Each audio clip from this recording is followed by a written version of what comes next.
خود اذیتی ایک خوفناک مرض، مگر اس کا علاج کیا ہے؟ اپنے ہاتھ کاٹنا یا پھر کسی اور طریقے سے خود کو نقصان پہنچانا، یہ سب نفسیاتی اور طبی بیماریاں ہیں جو تب ظاہر ہوتی ہیں جب مریض خود کو اذیت سے گزارتے ہیں، جب وہ گہرے جذبات اور پریشانیوں سے نمٹنے کے لیے ایسا کرتے ہیں۔ ایسے جان بوجھ کر خود کو اذیت دینے کا رجحان اکثر بڑھتا چلا جا رہا ہے، اور اس مرض کی مجموعی تعداد کو جاننا بھی خاصا پیچیدہ ہو چکا ہے۔ مناسب اور مستعد علاج سنگین نتائج سے بچاؤ کا بہترین ذریعہ ہے۔ اپنے آپ کو اس کے عمل کے پیچھے کچھ محرکات جو پوشیدہ ہیں ان پر عمل کروائیے۔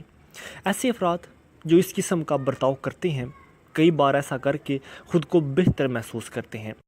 اکثر اوقات خود کو کاٹنا ہی وہ واحد عمل ہوتا ہے جو وہ جانتے ہیں تاکہ اپنے اندر موجود ذہنی دباؤ، غصہ، احساس جرم، خالی پن اور اپنے آپ سے نفرت کرنے جیسے منفی جذبات سے نمٹ سکیں۔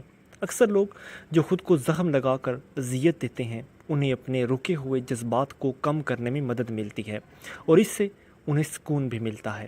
کسی لت کی طرح ان لوگوں کے اعمال ان کے مکمل قابو میں نہیں ہوتے۔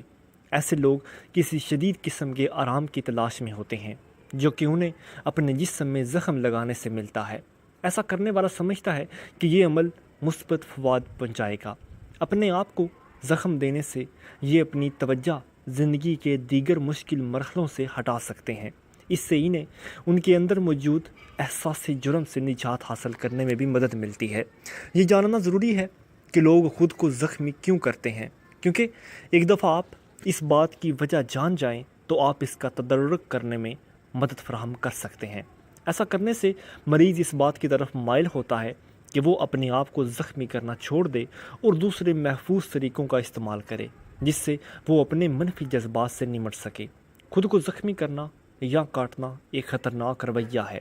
ہر مریض خود کو مختلف وجوہات کی وجہ سے زخمی کرتا ہے، تاہم ایسے میں ان کے درمیان کچھ مشترک عناصر کو بھی دیکھا گیا ہے۔ مثلاً والدین کی بے جا دباؤ کا سامنا کرنے والا ہر فرد ایسا عمل نہیں کرتا، لیکن بہت سے لوگ ایسا کرتے ہیں۔ معالج کے لیے ضروری ہے کہ وہ ان عوامل کا پتہ چلائے جو اس صورتحال کے ذمہ دار ہیں۔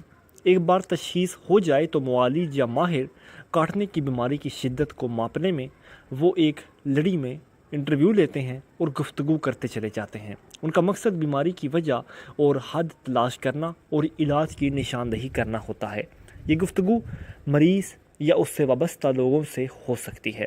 وہ یہ سوال پوچھ سکتے ہیں کہ مریض نے کاٹنا کب شروع کیا، اس میں کتنی شدت تھی یا اب کتنی شدت ہے، کون سے محرکات کاٹنے کے عمل کی جانب لے گئے۔ یہ سوال بھی پوچھا جا سکتا ہے کہ کیا مریض کو کبھی خودکشی کرنے کا خیال آیا۔ معالج یا ماہر سابق ذہنی بیماریوں کے بارے میں بھی پوچھ سکتا ہے، اور یہ بھی کہ اس کے بعد کس قسم کا علاج مریض کو میسر آیا۔ مریض کے مستقبل کے ارادے اور اس کے سماجی تعلقات کے بارے میں بھی پوچھا جا سکتا ہے۔ یہ تمام سوال معالج کو بیماری کی شدت اور علاج کا بہترین طریقہ معین کرنے میں مدد فراہم کرتے ہیں۔ کچھ معتدل مریضوں میں یہ مشورہ دیا جاتا ہے کہ وہ ایک ایسے گروپ کا حصہ بنے جو انہیں ان کے جذباتی کشیدگی سے نمٹنے میں مدد کرے۔ اس گروپ میں مریض اپنے جذبات کا اظہار اپنے جیسوں کے سامنے کرتے ہیں اور اپنے مسائل پر بحث کرتے ہیں۔ گروپ میں ماہرین ان کی نگرانی اور رہنمائی کرتے رہتے ہیں۔ زیادہ شدید معاملوں میں تھراپی کے ساتھ ساتھ ادویات کی ضرورت پڑ سکتی ہے۔ طویل مدت کے لیے خود کو کاٹنے کا عمل جذباتی بحران کے خاتمے میں مدد نہیں کرتا، اور اکثر اوقات مختلف انواع کی پیچیدگیوں کی طرف لے جاتا ہے۔ کچھ پیچیدگیاں نسبتاً معمولی ہوتی ہیں، لیکن بدقسمتی سے کچھ ایسی پیچیدگیاں بھی ہوتی ہیں جن کے اثرات طویل المدت ہوتے ہیں اور ان سے نجات آسان نہیں ہوتی۔ خود کو کاٹنے کا عمل دراصل ایک فرد کے شرم یا پھر احساس سے کمتری کے جذبات کو بھڑکاتا ہے۔ کاٹنے کا عمل عارضی طور پر منفی جذبات کے خاتمے کا باعث بنتا ہے، مگر یہ طویل مدتی جذباتی مسائل کے خاتمے کا باعث نہیں بنتا۔ کاٹنے کے عمل سے انفیکشن ہونے کا خطرہ بھی بڑھتا ہے، اب چاہے وہ زخم خود سے لگایا جائے یا پھر کاٹنے کے اوزاروں کے ذریعے۔ کچھ تراشندہ حفظان صحت کا خیال نہیں رکھتے اور جس سے وہ متعدی امراض کا شکار ہو جاتے ہیں، جو کہ آلودہ کاٹنے کے اوزاروں کو استعمال میں لانے سے ہوتا ہے۔